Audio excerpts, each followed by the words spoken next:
Sa isang eksklusibong panayam ng ABS-CBN News sa pinakasikat ngayon na attorney at especially winner na si Oliver Mueller, inamin nito na na-overwhelm siya sa atensyon na natatanggap niya ngayon. Matapos ang first guesting last April 6 sa Showtime, nag-trending siya online at to the point umano na ni-repost pa ng netizens ang kanyang workout videos.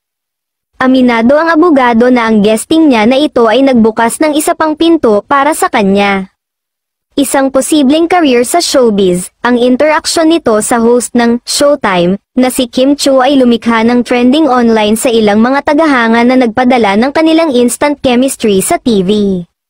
Aminado ito na may crush sa aktres na kay Kim Chiu bago pa ang kanyang TV guesting. Pag-amin nito, "I've always thought Kim was a pretty person, also from Cebu, so I guess you can say that." Tinanong din ito kung nililigawan ba niya si Kim. Aniya, "Sa palagay ko ay hindi makatarungan na magsalita ako tungkol doon nang walang pahintulot niya. Sorry, sana maintindihan mo. Maganda si Kim."